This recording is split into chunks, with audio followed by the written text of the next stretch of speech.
បាទសូមគោរពជំរាបសួរបងប្អូនទាំងអស់គ្នាដែលជាអតិថិជនផងហ្វាមលីខាអូតូទីងលក់រថយន្ត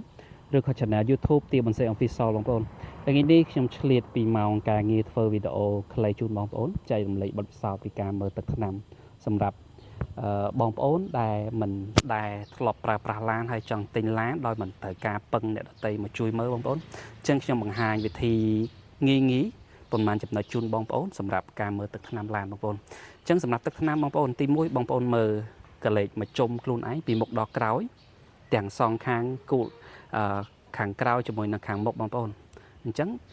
នឹងជំហានដំបូងអញ្ចឹងទី2បងប្អូនមើលភ្លីទី3បងប្អូនមើលនៅកន្លែងកឡុកកលៀតនៅទាំងសងខាងឬកន្លែងគឺដបោក្របម៉ាស៊ីនបងប្អូនហើយសម្រាប់ប្រភេទ Toyota Rai នេះគាត់មានតុកកន្លែងសម្គាល់សម្រាប់ទឹកថ្នាំផ្សេងផងគាត់តែម្ដងនៅលើកាំងទាំងមុខទាំងក្រោយបងប្អូនអញ្ចឹងបងប្អូនអាចមើលជាមួយនឹងខ្ញុំបានបងប្អូនជំហានដំបូងបងប្អូនអាចមើលកន្លែងនេះបងប្អូនអាចមើលអង្គុយឬក៏ឈរពីចំហៀងបងប្អូនមើលពីមុខរហូតដល់ក្រោយអញ្ចឹងបើសិនជាគេមានបាញ់ថ្នាំបងប្អូនទឹកថ្នាំឡានគេបាញ់ថ្នាំដោយសារឲ្យបងប្អូនអាចប៉ះខ្លាំងប៉ះតិចប៉ះខ្លាំងគេដូរទ្វារប៉ះតិចគេអាចតោនហើយបាញ់ថ្នាំឡើងវិញឬក៏ម្យ៉ាងទៀតបើសិនជាប៉ះតិចមែនទែនវាគ្រាន់តែថាគេអាចតោនស្ងួតបានគេតោនអត់ត្រូវការបាញ់ថ្នាំទេបងប្អូនប៉ុន្តែបើតោនស្ងួតកន្លែងខ្លះនៅអាចសល់កទួលអញ្ចឹងបងប្អូនអាចសង្កេតមើលអញ្ចឹងឡានពេលដែលមានប៉ះពៀសភាពមិនអាចដូចដើមទេបងប្អូនអញ្ចឹងបងប្អូនអាចមើលដាក់កាមេរ៉ាដូចខ្ញុំដាក់កាមេរ៉ាជូនបងប្អូនបើសិនជា smooth along ចេះពីមុខដល់ក្រោយបងប្អូនអញ្ចឹងមានន័យថាឡាននេះมันមានធ្លាប់ប្រវត្តិបុកប៉ះបាញ់ថ្នាំទេបងប្អូនបងប្អូនអាចមើលជាមួយខ្ញុំបានផ្នែកខាងនេះមកខាងទៀតបងប្អូនអញ្ចឹងបងប្អូនអាចមើលអញ្ចឹងសម្រាប់ទី1បងប្អូនអាចមើលដោយថ្មីខ្លួនឯងដោយសារតែទឹកថ្នាំសម្រាប់ប្រភេទទឹកថ្នាំពណ៌កាម៉ាយមិនស្រួលបាញ់ទេបងប្អូនថ្នាំពណ៌សស្រួលបាញ់ថ្នាំកាម៉ាយពេលខ្លះជាងក៏ជះថ្នាំតិចជះថ្នាំច្រើនពេលខ្លះជះថ្នាំរួចហើយក៏ប៉ូលីអត់ចូលដោយសារតែឡានដែលយើងប្រើមួយឆ្នាំ2ឆ្នាំហើយជាមួយនឹងទឹកថ្នាំថ្មីពណ៌ខុសគ្នាបងប្អូនទី2បងប្អូនអាចមើលកន្លែងនេះធ្នេបងប្អូនអាចមើលធ្នេជាមួយខ្ញុំនេះបានធ្នេនេះហើយនៅធ្នេខាងលើនេះមួយទៀតបងប្អូនធ្នេពីកតុយទៅដល់មុខអញ្ចឹងករណីថាឡានដែលបុកប៉ះធ្នេទាំងអស់នេះជាងក៏ត្រូវការធ្វើឡើងវិញប៉ុន្តែมันអាចធ្វើស្អាតដូចពីក្នុងរោងចក្រមកទេបងប្អូនអញ្ចឹងបើមានកប៉ិតមានធ្នេមិនស្របគ្នាអញ្ចឹង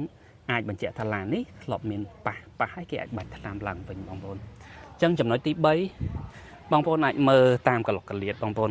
កឡុកកលៀតបើសិនសម្រាប់ដបូប្លុកម៉ាស៊ីនបងប្អូនយកដៃស្ទា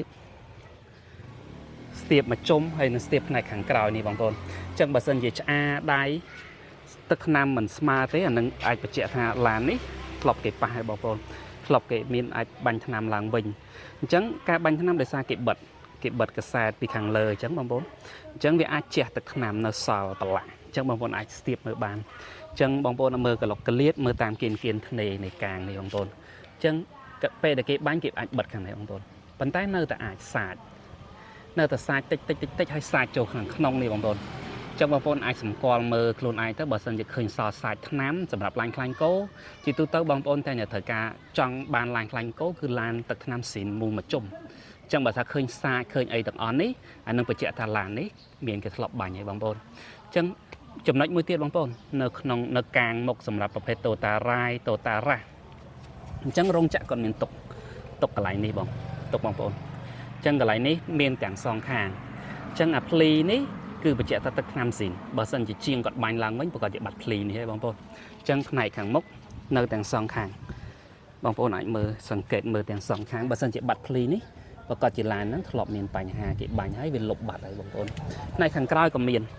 ខ្ញុំបង្ហាញជូនបងប្អូនទាំងអស់បងប្អូនអញ្ចឹងបងប្អូនអាចមើលកន្លែងនេះបាននេះសម្រាប់កាងក្រោយអញ្ចឹងនៅសល់ភ្លីខាងនេះក៏សល់ដែរបងប្អូនអញ្ចឹងទាំងអស់នេះវាជាវិធីងាយដែលខ្ញុំបង្ហាញជូនបងប្អូនសម្រាប់បងប្អូនបងប្រុសឬក៏ថាបងស្រីដែលត្រូវការទិញរថយន្តមិនចាំបាច់ចង់ទៅពឹងគេយើងមើលដោយថ្មីខ្លួនឯងដើម្បីសម្គាល់ថាទឹកថ្នាំនេះនៅមូលឬក៏យ៉ាងម៉េចបងប្អូនបាទបងប្អូនអរគុណច្រើនបងប្អូនប៉ុន្តែខ្ញុំសូមបញ្ជាក់ជូនបងប្អូនថាទឹកឡានមួយគ្រឿងនេះដែលខ្ញុំធ្វើការបង្ហាញជូនបងប្អូនអត់មានបិទផ្លាកលេខទេបងប្អូន Toyota Rai 025 Full Option ទឹកថ្នាំនៅមូលមកជុំធានាជូនបងប្អូនខ្ញុំយកមកធ្វើការបង្ហាញជូនបងប្អូនអរគុណច្រើនបងប្អូនអរគុណ